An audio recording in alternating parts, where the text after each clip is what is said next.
It's crazy how this is the best book of the series and it's not even close.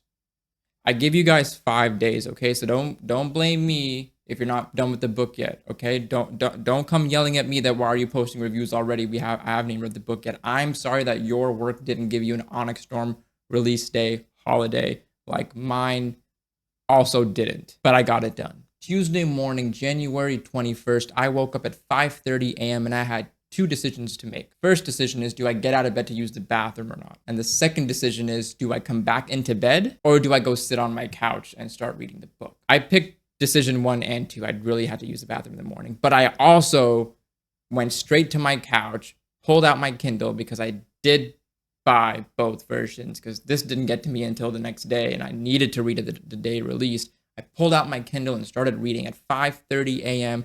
and I finished the book at 5:30 p.m.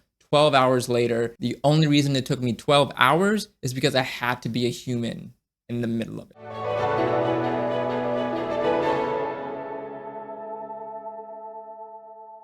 I can easily make this a long video given my track record, but in respect of your time and your attention span, I'm going to split this up into 2 sections. I'm going to give you a spoiler-free review of Onyx Storm for those of you who haven't finished it but still want to kind of listen to what my thoughts are.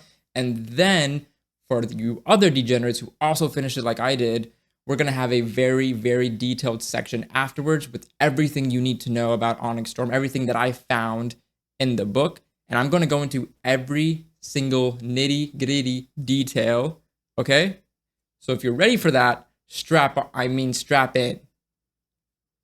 But before that, do me a solid, right? If you like the video, send it to somebody who you think would also like it, okay? Help me out. Help me help you help me, okay? Send it to somebody who think would enjoy it, all right?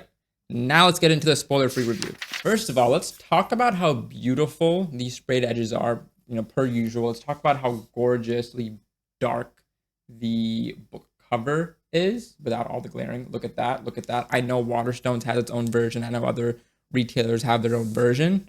I like this one. And can I just say, I very much appreciate your Rebecca Yarros for giving us a little, here's who all the important characters are in Iron Squad and a couple of the world leaders at the bottom, along with their powers and the names of their dragons.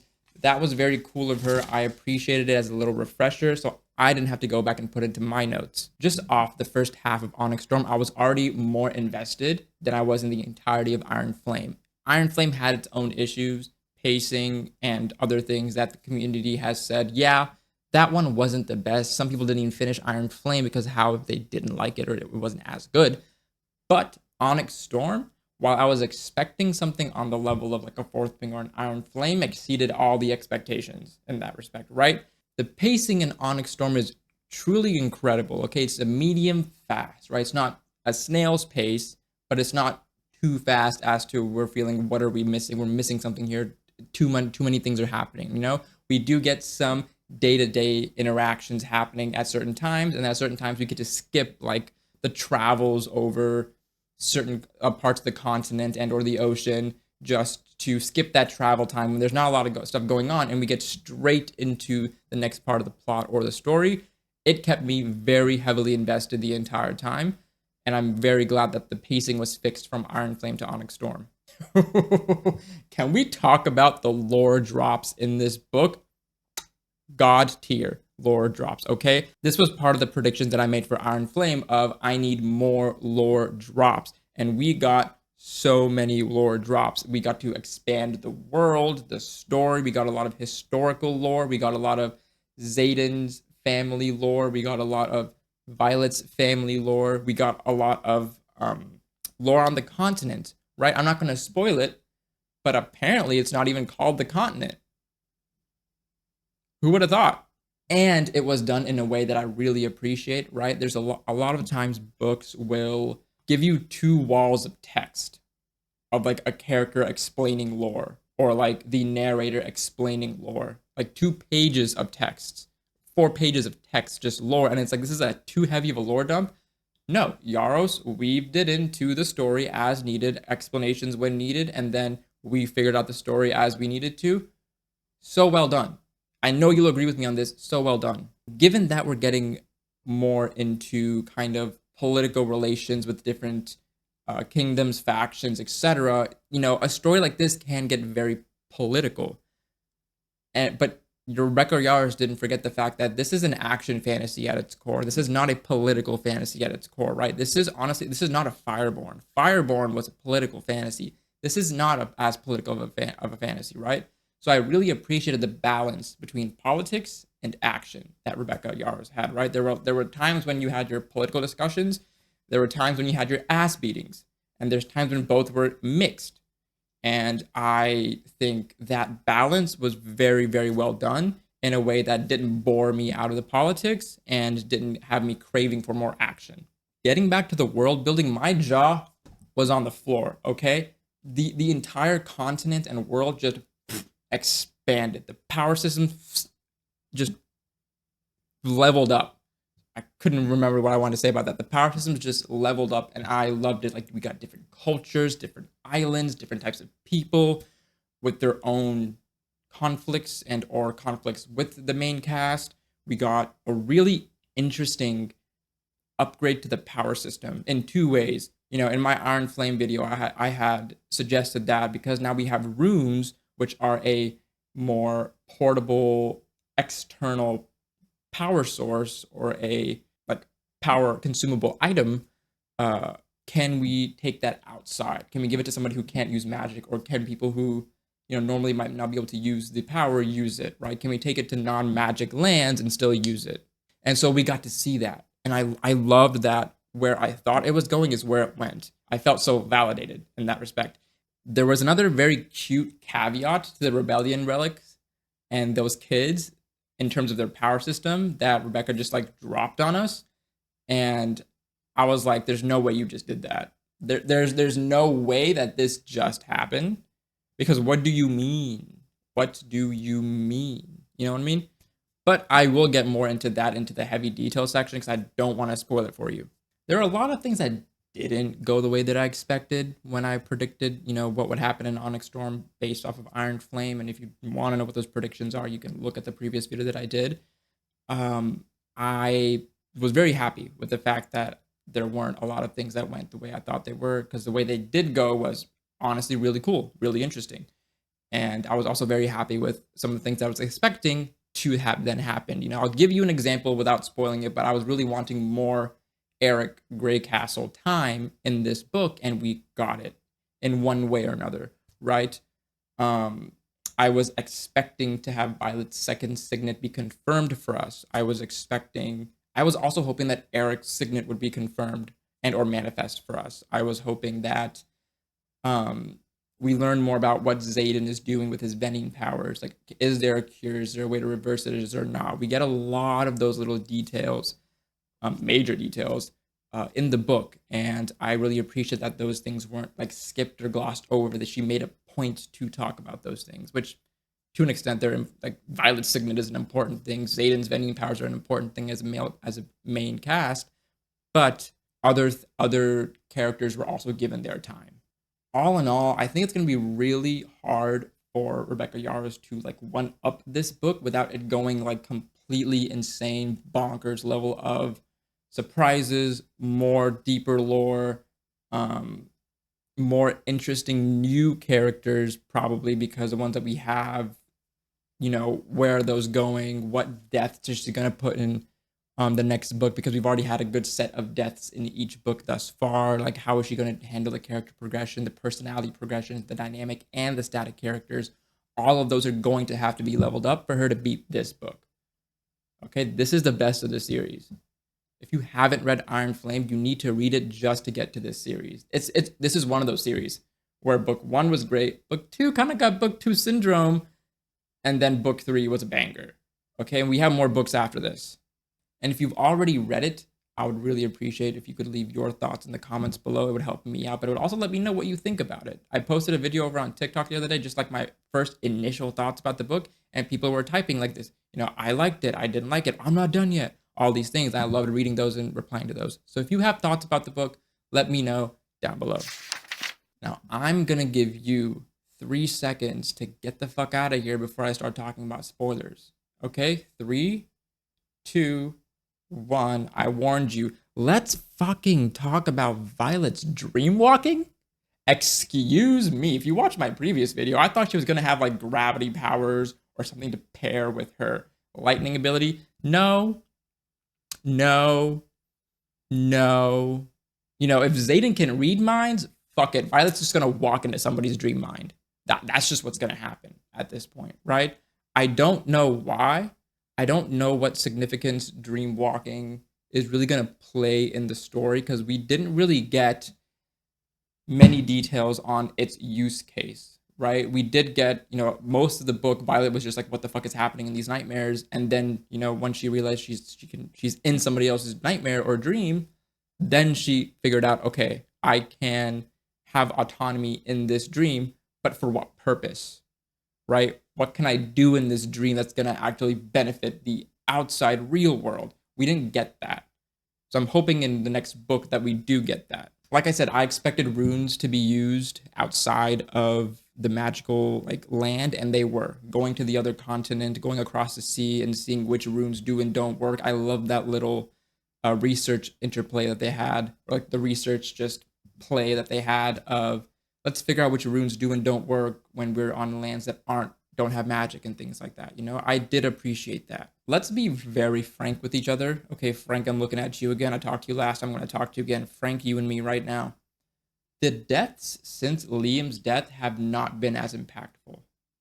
And I don't know if Rebecca Yarros is afraid to kill off any of the more closer people to Violet and or Xaden.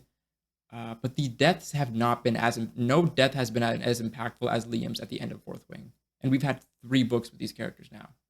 Given, okay, Lilith Sorrengail's death was not that impactful. Okay, Nadine's death was not that impactful. Luella's death, not even rememberable half the time to most people.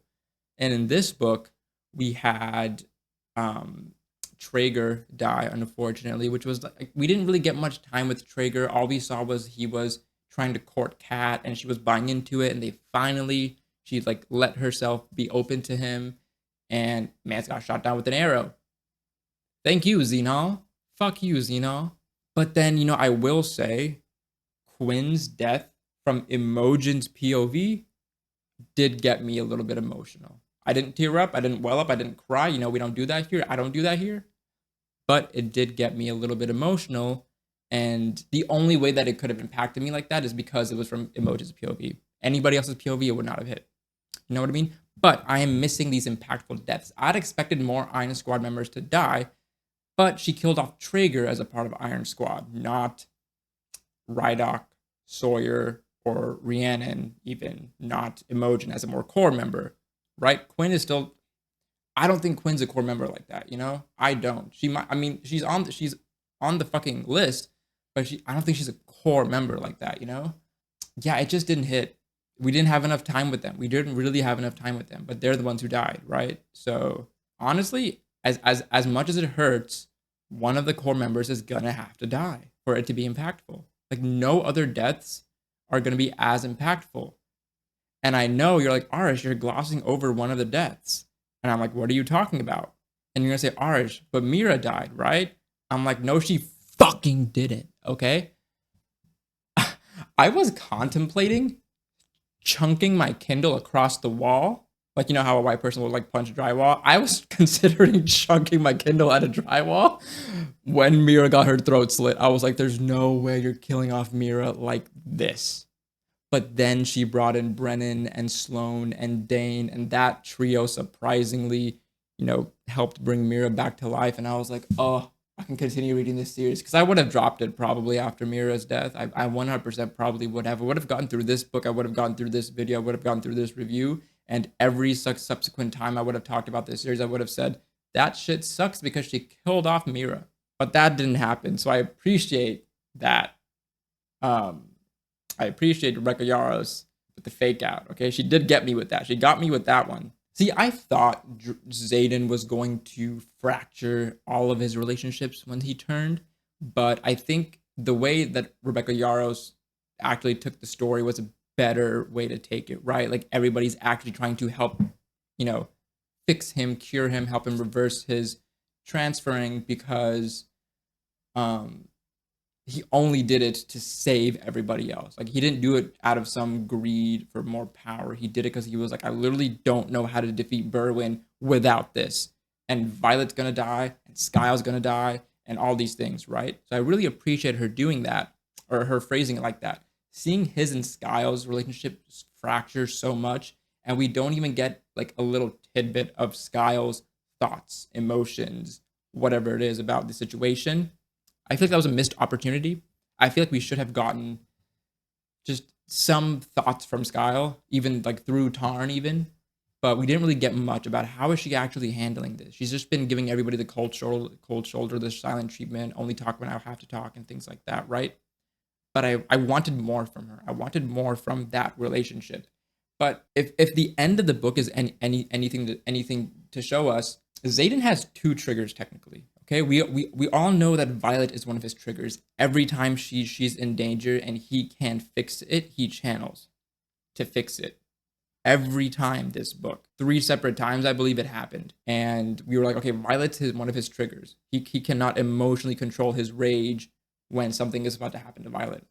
But at the end of the book, when Violet and Tarn are over here getting netted down and fighting THEOPANIE, and he and Skylar over here with a net on them and fighting Berwyn and seeing Pancheck back there, he loses it because he's like, literally, yes, Violet might be the one that I live for, but Skylar is the one who's tethered me to life. She's the one who I live because of. She's the one who I live with. And so Skylar was his last trigger to really set him over the edge. He was like, I can't let anything happen to Skyle. I can't let anything happen to Skyle. Otherwise, I lose everything, right? And so after him turning full ASIM because of that, that was tough to see. That was actually tough to watch and to read.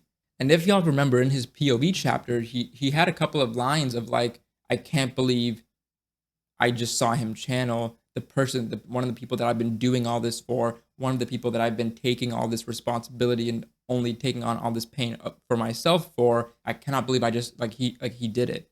And we don't get full confirmation on who, but I think it's Garrick, because one, he was also missing at the end of the book whenever they were like, oh, Xaden and Garrick are missing.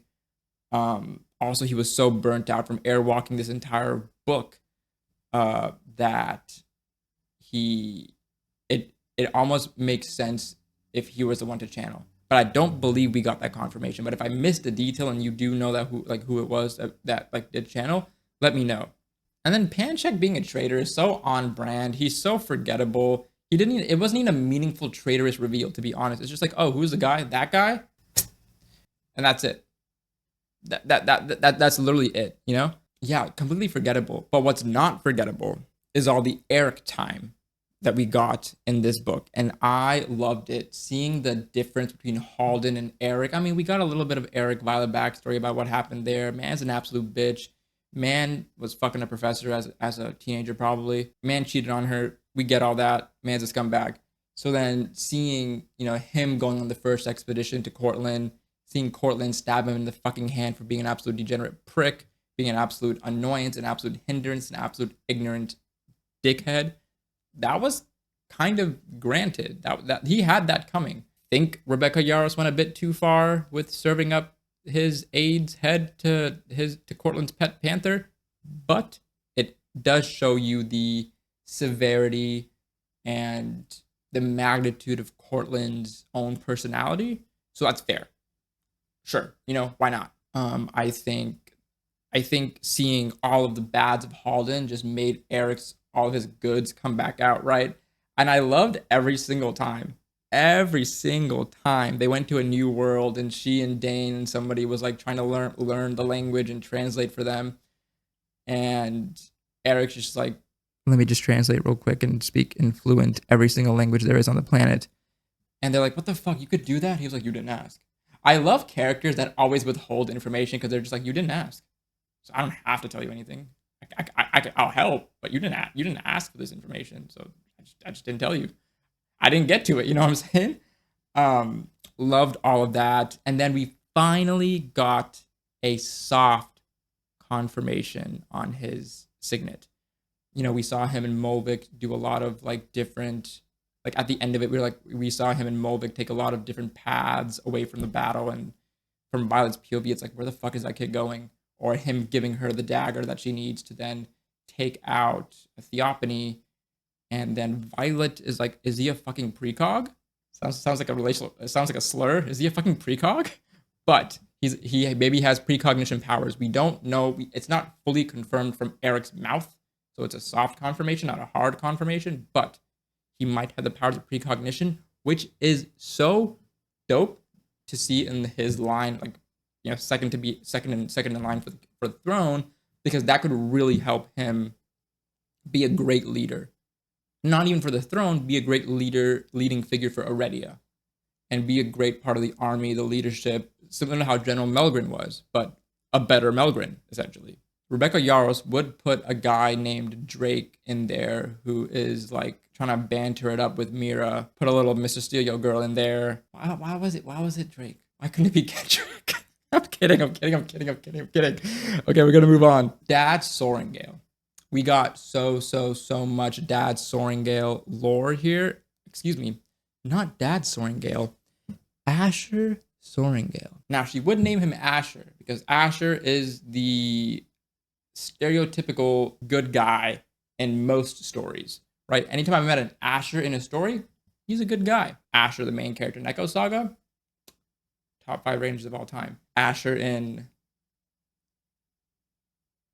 some other story that I've probably read in the past, but I can't remember, was probably a good guy. Asher Sorrengail, very aggressively knowledgeable, had a fucking encyclopedia in his brain, and he was a very well-traveled man, very well-cultured. It was, I found it really fun. You know those like video games and movies sometimes you see where the older generation sends the younger generation on a quest, and so the younger generation, as they're going to all the different sites, they find remnants of the older generation, like I was here before, you know, they were there before. And I loved seeing those little remnants with Dad Sorrengail of he's been to this culture before, that's how he knows these informations to pass on to Violet.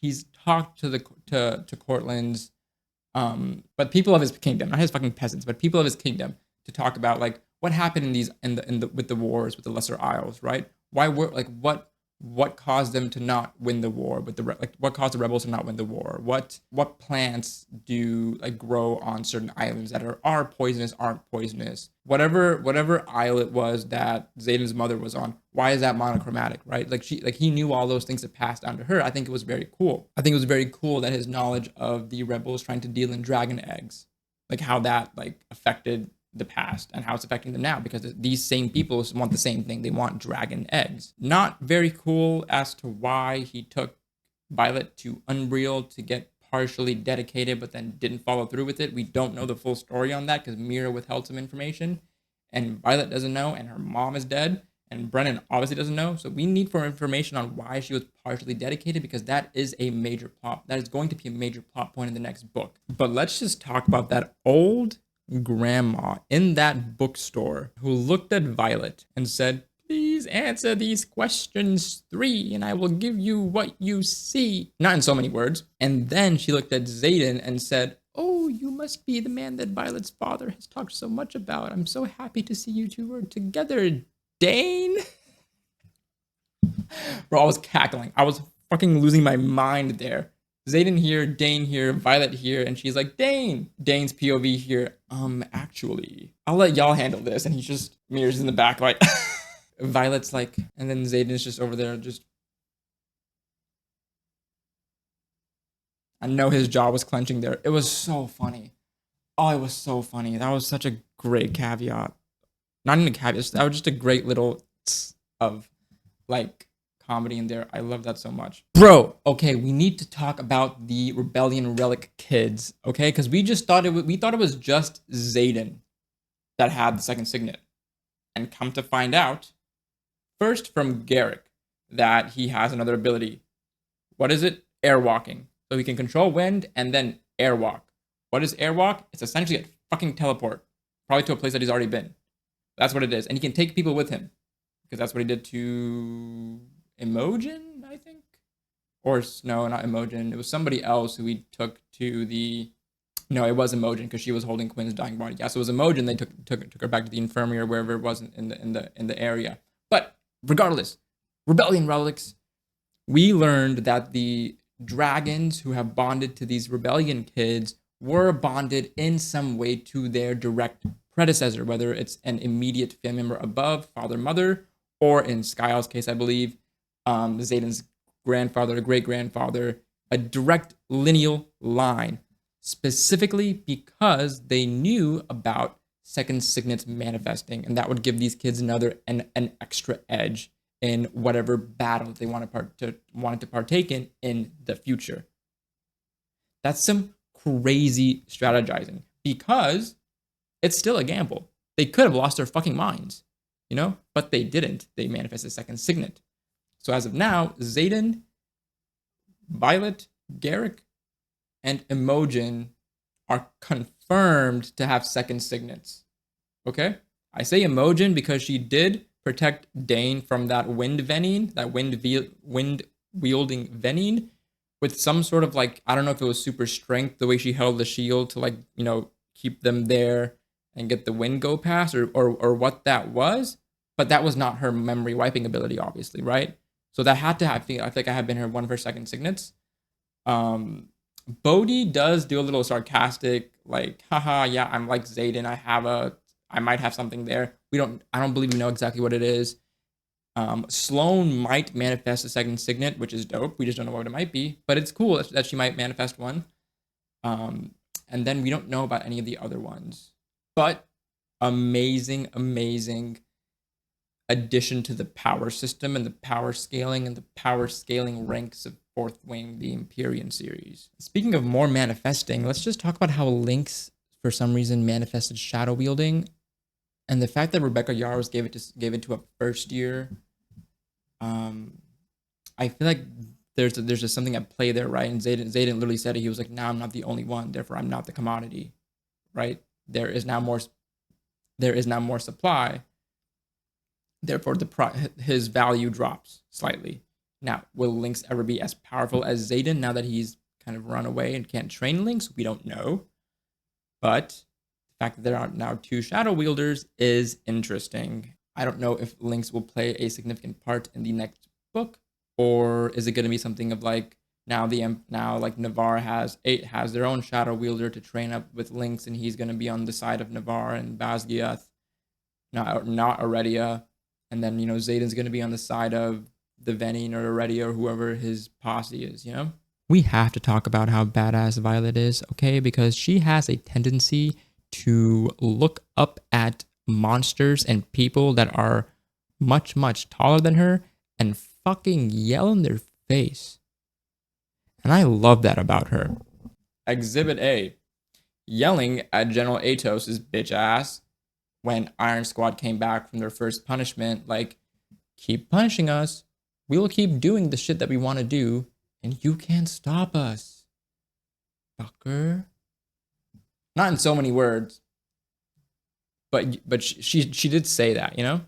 Yelling at General Melgren's insignificant ass in the scenarium, whatever their group political thing is called, that was funny as fuck, because in the previous book, she yelled at Kodag. Or Kodog. So we know that she is very capable of yelling at anybody who needs to hear it. And coming to yelling at a dragon, yelling at Leothin and the other IRIDS about how dare you invalidate Ondarna. You can say whatever you want about me, but how dare you put that on her? Okay? You left her there, and how dare you put that on her? And now that we're talking about it, we need to talk about the IRIDS. I'm gonna reposition for this. Okay, let's talk about the IRIDS real quick. Okay, yes, it is short for iridescent. I'm so glad RIDOC said that because it didn't really hit my brain that it was short for iridescent, and so I'm glad that RIDOC was like the collective audience's brain, just saying, is this like this? And then Rebecca Yarros' responses to the other characters like, yes. Stupid. Okay, let's talk about these guys, right? They left Ondarna, the single egg, with the Empyrean, in the hopes that when Ondarna hatches, she is their test subject. She is their criterion for which to measure if humanity has improved, become more pacifist, not waging war all the time, not always fighting, kind of going against what the IRIDS believe in, or is she gonna grow up the same way all the other dragons do, and the humans are still fighting, still waging wars, still having conflicts, etc. First of all, they left her there, and then they had the gall to call her a failure. They had the gall to tell her she's not worthy. Like, you left her there to grow with a different culture, and then you have the gall for her to tell her you failed, or you're a failure. That don't seem right. That doesn't seem right with me. Okay? Now, I do appreciate Leothin flying from the Lesser Isle all the way to Aredia to charge their Wardstone. That was really cool of him. I respect that decision. I really do. But then immediately afterwards, telling Ondarna, listen, I think you should come away with me for a 3-year internship with the other IRIDS, and we can teach you about culture, project management, and how to use your magic powers efficiently and profitably for the betterment of mankind. All it would take is a measly 3 years of your time. And they're like, no, we can't do that. We're bonded. If we get too far away, we start hurting. And he said, actually, actually, you can break that bond because you already forged that bond. So what we now can confirm is IRIDS are so one with magic that they can forge bonds with riders and break those bonds willingly on command. On command. Which is kind of the way that they, I guess, when they were talking to them, you hear that high pitched, whirring sound, and then, they're speaking to all of the people at once, right? They're like, they've connected themselves to every rider on that island to then talk to them as if like they were, all having the same conversation, things like that. So he basically gives her an offer letter, and now Ondarna has to accept. Now, I do respect Violet. I very much respect what Violet did to talk about, I think this is probably the best for Ondarna. She's always wanted to know about her den, her family. Apparently, Leothin is from her den specifically. She's always wanted to know about, other dragons like her, and she doesn't want to take that away from her. So then Ondarna fucking leaves. That hurt. That did hurt. And I was also curious, like, if Ondarna breaks the bond, does Violet still retain dreamwalking? But surprisingly enough, we see Ondarna came back, I guess, in the final fight against THEOPANIE. So I don't know, because we saw Ondarna breaking the bond, but we didn't see Ondarna reforging it with Violet. But it didn't seem like Violet still had her dreamwalking ability, so I'm a bit shaky on how that works. I hope we get a little bit of confirmation of that in the next book. We have to talk about THEOPANIE, our Venine grandmother. I think she'd be the equivalent of a silver fox in that world, given her silver whitish hair. It's for you horny people out there. Anyways, back to the main shit. THEOPANIE's like antagonistic character ended too soon. I wanted more of her. I think she would have been a really good Violet rival, and for also future books. I don't like that she was immediately killed off in this book, because she was just an OP, broken, overpowering force. And I'm pretty sure a lot of us thought, some people might have theory crafted early on that she was actually a storm wielder, not a lightning wielder. But we all thought she was a lightning wielder until right at the end when Violet's like, oh shit, no, she's wielding storms. She's the Venine rival to my mom. And THEOPANIE was like, no, your mom is the human rival to me. I'm more powerful than that bitch. She didn't say that in so many words, but the words were said. And so I don't think she should have died, because the only way they really killed her was Ondarna somehow distracting her, Xaden going full-on shadow skating all around, killing everything in sight, just bloodlusty, detaining her, and then Violet going up with Aaric's stone dagger and into her body. That's the only way they killed her. right? A lot of different coincidences and occurrences happened to, kill her, because there's no other way for her to do that. So I honestly, I do believe she's dead. I don't believe this is a Berwyn situation where Xaden thought he killed him and he did not kill Berwyn this age. I was hoping we'd get more Theopanie, but it doesn't seem like we are going to get more Theopanie, unfortunately. We did get a couple of more god names for like the god lore. We got Hedion or Hedion for wisdom, and then Loyal for love. Oh, that's where it was. It was Hedontic or Hedotic. Was the Hedotics where Xaden's mother was? And where they did that stupid like wisdom play. I think that was a place. Some bullshit. Let's fucking talk about RIDOC. RIDOC had played a very comedic side character in the past 2 books, really. And Rebecca Yarros even brought attention to it in the second half of the book at the climax reveal that RIDOC now knows as Xaden's Xaden. He literally said, listen, I know I banter a lot, but I care about this group as much as anybody. I've read and studied my ass off to be on this quest squad, which I need to put that on a shirt now.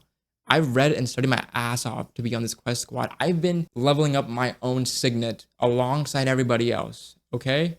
Sawyer built his own prosthetic for his own leg using his metallurgy, I believe, and some other things. Rhiannon has, strengthened her retrieving power to retrieve bigger and larger and heavier items. So RIDOC has improved his ice wielding, and I thought I was going to get to this at some point, I just didn't know when, to freeze fluids through a barrier membrane. He did it with an orange, right? He had the orange, he froze, he removed all the moisture from the orange from the inside and then peeled it and showing this is moistureless, or it was frozen. One of the two, but he manipulated the fluids in the orange through the peel and through like distance. And so he was like, listen, I've been leveling up. Treat me with some respect. Don't keep secrets. We talked about this. You don't keep secrets from this squad. And, this entire story is about keeping secrets. This entire fucking story is about keeping secrets. But he was like, you don't keep secrets with this squad, okay? We are living to graduation. We have to.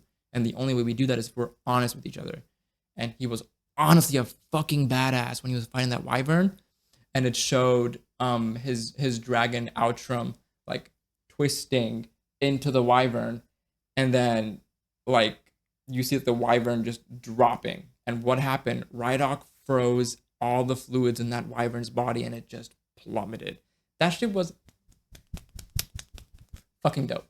Fucking dope. I loved RIDOC for that so much. He's really cool. Now I don't want to skip this point, but I do want to talk about it, even though I didn't put it in my script.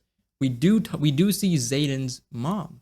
We actually get confirmation on what and who Talia is, where she is now, what the story behind them was, why she left, how she left. And to be honest, I get where Xaden's come from. He's like, I don't need her anymore. I don't even want to talk to her anymore. She ran out on me. I don't care if it was a contract, okay? You don't do that. You never came back for me. You never came back, even when you knew people were dead and you knew that he was dead. You built your own family here. You have 2 sons, my half brothers. I don't care anymore. My girlfriend is going to poison your husband and the rest of the triumvirate because you fucked with us. And you almost tried to kill my best friend Garrick. So now we're fucking poisoning you. And I don't care. So that was a really engaging few scenes to read through. I have 2 favorite quotes from this. And all my favorite quotes are always the dragons. The dragon sarcasm is amazing. I love that all of the relationships are held on how sarcastic are these characters with their dragons and vice versa. So the first quote is from Skyle, and she says, "You are an inconvenience for which there is no adequate measurement." And she says that to Violet. And that's basically saying, I really can't describe how much of an annoyance you are, but you are. And then from Tarn, Tarn has the best one-liners. And he says, in response to Violet tearing up, he says, "Do not dehydrate on my account." That's so fucking funny. I want to use that now. No, don't cry. No. Do not dehydrate on my account. Do not dehydrate on my account. I don't know why my voice gets deeper, but I wish I had a good voice to do like some Tarn like voice acting. That'd be amazing. But my voice doesn't do that. Listen, man, I don't know how it gets better from here, but I do have some book 4 predictions that I do have to talk about. I know this video is already getting long, but I do want to talk about him to tell you everything about Onyx Storm. We're definitely going to learn about more of the Rebellion Relic signets right? We're gonna learn about Bodhi's, we're gonna learn about Emojins, we're gonna see if Sloane manifests one as immediately as her siphoning, and if not, then we wait on that. And any other rebellion kids who were there at the time, who are there in that area. Violet's going to explore her dream walking abilities with Ondarna. Like we don't really know how it works IRL, but we're gonna get more confirmation on that. Like how does dream walking work and how can she use it to benefit everybody? We're going to learn more about Violet's dedication and why Asher did it halfway and why it was only him and not the mom involved. And we're gonna know more. Dedication is part of the next arc of the story, because Theopany was, at once an unreal nun or a dedicate. And so we're gonna know like why what happened there.